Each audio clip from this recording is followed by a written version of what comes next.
जय श्री कृष्णा। अष्टावक्र गीता दूसरा अध्याय। श्री गुरु के वचन रूपी अमृत पान करके उससे आत्मा का अनुभव हुआ। इस कारण शिष्य अपने गुरु के प्रति आत्मानुभव कहता है, हे गुरु, बड़ा आश्चर्य देखने में आता है कि मैं तो निरंजन हूँ तथा सर्व उपाधि रहित हूँ, शांत अर्थात सर्व विकार रहित हूँ तथा प्रकृति से परे अर्थात माया के अंधकार से रहित हूँ। अहो, आज दिन पर्यंत गुरु की कृपा नहीं थी, इस कारण बहुत मोह था और देह आत्मा का विवेक नहीं था, इससे दुखी था। अब आज सद्गुरु की कृपा हुई है, अतः परम आनंद को प्राप्त हुआ हूँ।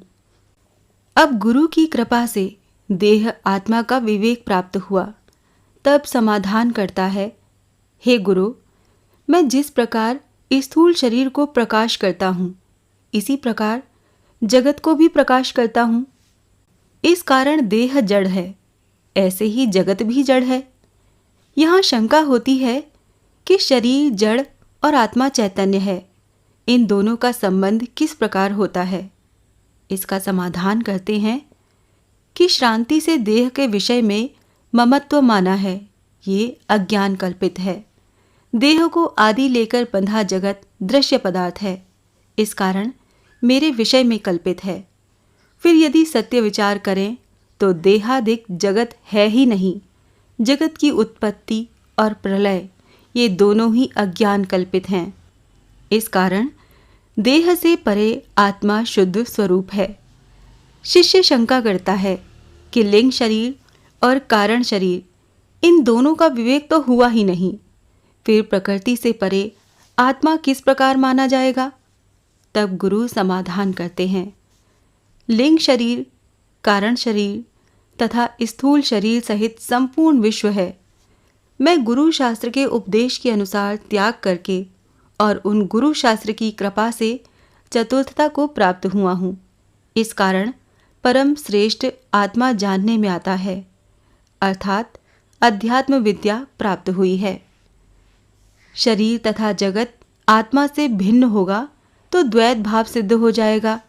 ऐसी शिष्य की शंका करने पर उसके उत्तर में दृष्टांत कहते हैं, जिस प्रकार तरंग, झाग, बुलबुले जल से अलग नहीं होते हैं, परंतु उन तीनों का कारण एक जल मात्र है, इसी प्रकार त्रिगुणात्मक जगत आत्मा से उत्पन्न हुआ है, आत्मा से भिन्न नहीं है। जिस प्रकार तरंग, झाग और बुलबुलों में जल व्याप्त है, ऐसे ही सर्व जगत में आत्मा व्यापक है, आत्मा से भिन्न कुछ नहीं है। सर्व जगत आत्मस्वरूप है।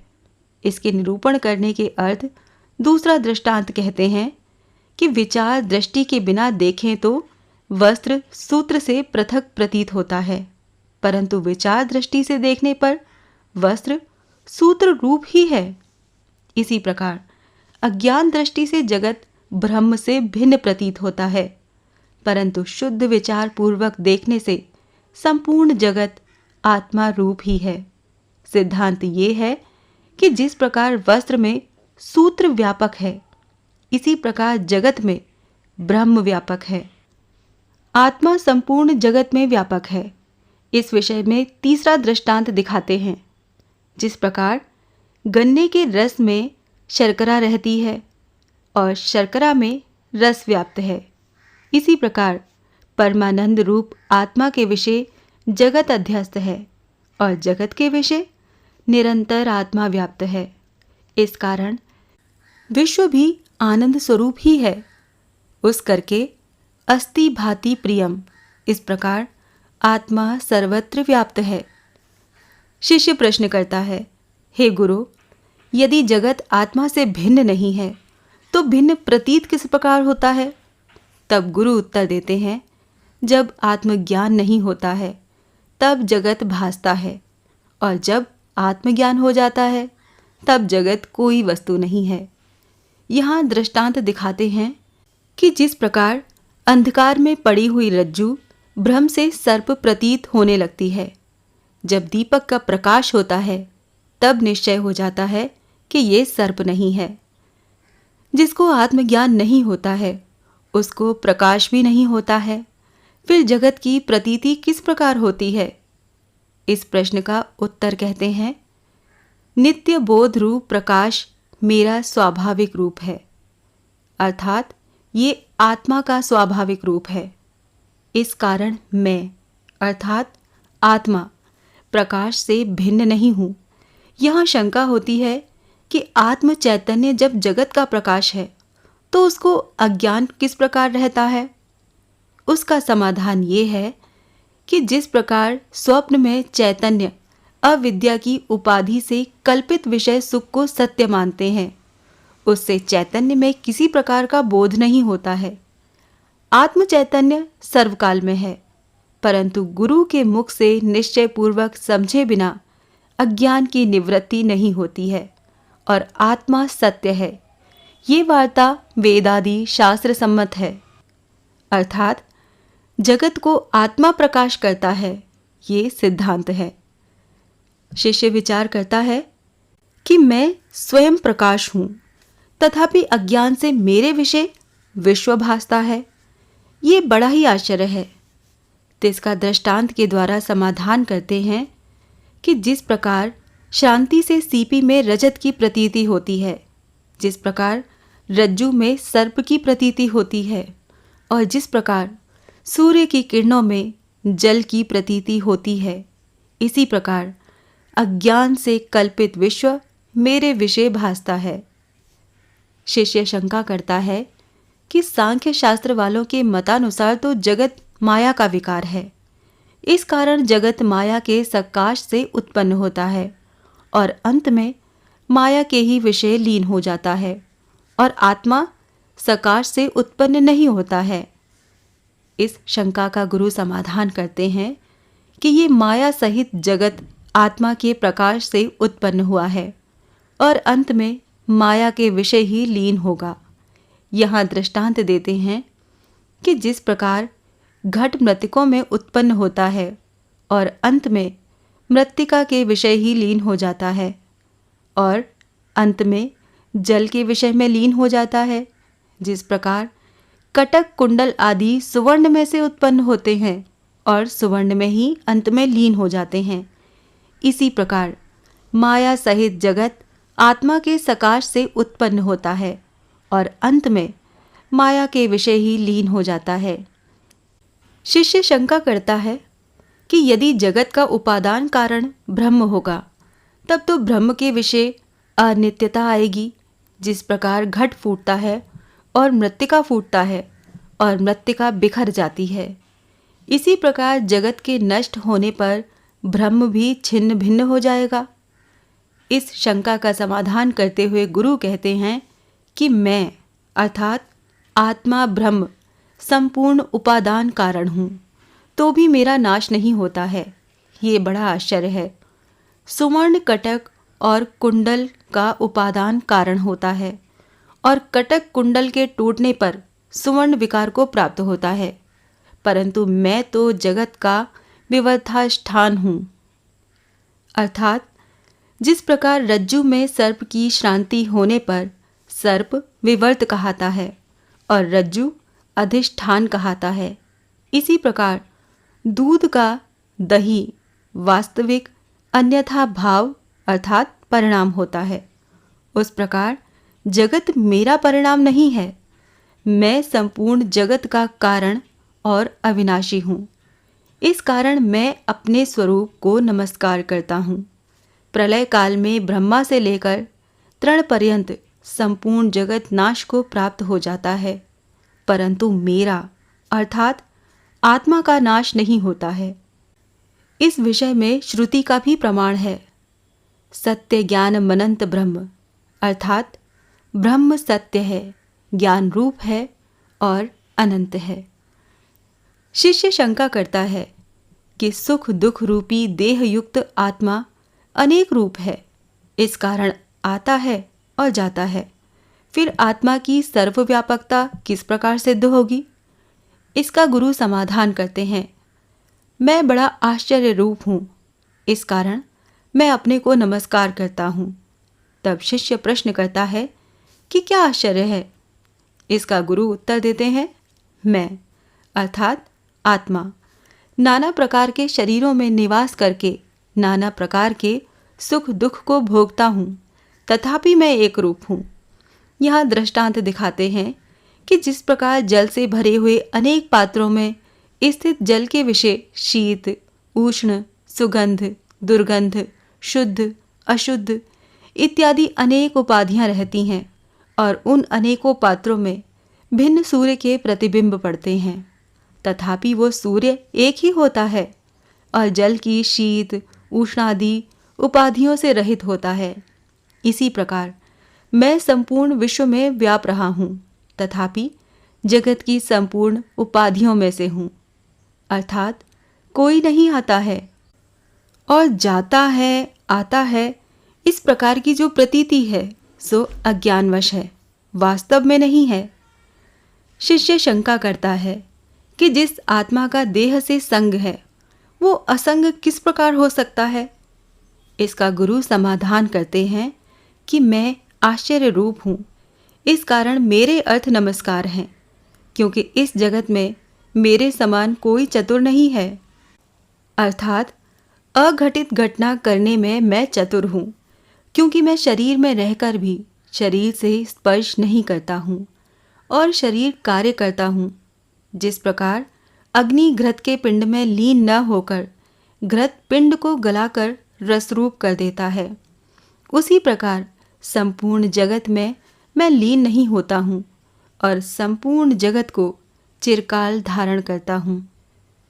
शिष्य शंका करता है, हे गुरु, संबंध के बिना जगत किस प्रकार धारण होता है? भीत ग्रह की छत आदि को धारण करती है, परंतु काष्ठ आदि से उसका संबंध होता है। सो आत्मा बिना संबंध के जगत को किस प्रकार धारण करता है? इसका गुरु समाधान करते हैं कि अहो, मैं बड़ा आश्चर्य रूप हूँ, इस कारण अपने स्वरूप को नमस्कार करता हूँ। आश्चर्य रूपता दिखाते हैं कि परमार्थ दृष्टि से देखो तो मेरा किसी से संबंध नहीं है और विचार दृष्टि से देखो तो मुझसे भिन्न भी कोई नहीं है, और यदि सांसारिक दृष्टि से देखो तो जो जो कुछ मन वाणी से विचारा जाता है वो सब मेरा संबंधी है, परंतु वो मिथ्या संबंध है। जिस प्रकार सुवर्ण तथा कुंडल का संबंध है, इसी प्रकार मेरा और जगत का संबंध है। अर्थात मेरा सबसे संबंध है भी और नहीं भी है। इस कारण आश्चर्य रूप जो मैं हूँ सो मेरे अर्थ नमस्कार है। त्रिपुटी रूप जगत तो सत्य सा प्रतीत होता है, फिर जगत का और आत्मा का मिथ्या संबंध किस प्रकार कहा? इस शिष्य की शंका का समाधान करते हैं। ज्ञान, ज्ञेय तथा ज्ञाता, इन तीनों का इकट्ठा नाम त्रिपुटी है। वो त्रिपुटी वास्तविक अर्थात सत्य नहीं है। उस त्रिपुटी का जिस मेरे अर्थात आत्मा के विषय मिथ्या संबंध अर्थात अज्ञान से प्रतीत है, वो मैं अर्थात आत्मा तो निरंजन है। तब शिष्य शंका करता है कि यदि आत्मा निरंजन है अर्थात संपूर्ण प्रपंचों से रहित है, तो दुख का संबंध किस प्रकार होता है? इसका गुरु समाधान करते हैं कि सुख दुख भ्रांति मात्र हैं, वास्तविक नहीं। निरंजन आत्मा के विषय द्वैत मात्र से सुख दुख भासता है, वास्तव में आत्मा के विषय सुख दुख कुछ भी नहीं होता है। फिर शिष्य प्रश्न करता है कि हे गुरु, द्वैत भाव की निवृत्ति कैसी होती है? इसका गुरु उत्तर देते हैं, हे शिष्य, मैं आत्मा हूँ, अमल हूँ। माया और माया का कार्य जो जगत है उससे रहित चिन्मात्र अद्वितीय रूप हूँ, और दृश्यमान ये संपूर्ण संसार जड़ और मिथ्या है, सत्य नहीं है। ऐसा ज्ञान होने से द्वैत नष्ट हो जाता है। इसके बिना द्वैत भ्रम से उत्पन्न हुए दुख के दूर करने की अन्य कोई औषधि नहीं है। शिष्य प्रश्न करता है कि आत्मा के विषय द्वैत प्रपंच का अध्यास किस प्रकार हुआ है और वो कल्पित है या वास्तविक है? इसका गुरु समाधान करते हैं कि मैं बोधरूप हूँ, चैतन्य रूप हूँ, परंतु मैंने अपने विषय अज्ञान से उपाधि कल्पना किया है। अर्थात मैं अखंडानंद ब्रह्म नहीं हूँ, किंतु देह हूँ, ये माना है। इस कारण नित्य विचार करके मेरी निर्विकल्प अर्थात वास्तविक निज स्वरूप के विषय स्थिति हुई है। शिष्य शंका करता है, हे गुरु, यदि केवल विचार करने से ही मुक्ति होती है, तब तो मुक्ति का विनाश होना चाहिए, क्योंकि जब विचार नष्ट होते हैं तब मुक्ति का भी नाश होना चाहिए। और यदि कहो कि विचार के बिना ही मुक्ति हो जाती है, तब तो गुरु और शास्त्र के उपदेश को प्राप्त न होने वाले पुरुषों को भी मुक्ति होनी चाहिए। इसका गुरु समाधान करते हैं कि यदि शुद्ध विचार की दृष्टि से देखो तो मुझे बंध नहीं है और मोक्ष भी नहीं है। अर्थात विचार दृष्टि से न आत्मा का बंध होता है न मोक्ष होता है, क्योंकि मैं अर्थात आत्मा नित्य चित स्वरूप है। फिर शिष्य शंकित होकर प्रश्न करता है, हे गुरु, वेदांत शास्त्र विचार का जो फल है सो कहिए। तब गुरु कहते हैं, भ्रांति की निवृत्ति ही वेदांत शास्त्र के विचार का फल है, क्योंकि बड़ा आश्चर्य है, जो मेरे विषय स्थित भी जगत वास्तव में मेरे विषय स्थित नहीं है। इस प्रकार विचार करने पर भी भ्रांति मात्र नष्ट हुई है, परमानंद की प्राप्ति नहीं हुई। इससे प्रतीत होता है कि भ्रांति की निवृत्ति ही शास्त्र विचार का फल है। तब शिष्य कहता है, हे गुरु, भ्रांति कैसी थी जो विचार करने पर तुरंत ही नष्ट हो गई? इसका गुरु उत्तर देते हैं, भ्रांति निराश्रय अर्थात अज्ञान रूप थी, इसी से विचार से नष्ट हो गई। शिष्य शंका करता है कि उक्त पुरुष के विषय भी प्रपंचक उदय होना चाहिए, क्योंकि रज्जु होती है तो उसमें कभी अंधकार के विषय द्वैत सर्प की भ्रांति हो ही जाती है। इसी प्रकार अधिष्ठान जो ब्रह्म है उसके विषय द्वैत अर्थात प्रपंच की कल्पना हो जाती है। इस शंका का गुरु समाधान करते हैं कि ये शरीर सहित संपूर्ण जगत जो प्रतीत होता है सो कुछ नहीं है, अर्थात न सत है न असत है, क्योंकि सब ब्रह्म रूप है। यही श्रुति में भी कहा है, नेह नानास्ति किंचन, अर्थात ये संपूर्ण जगत ब्रह्म रूप है। आत्मा शुद्ध अर्थात माया रूपी मल रहित चित स्वरूप है। इस कारण किस अधिष्ठान में विश्व की कल्पना होती है?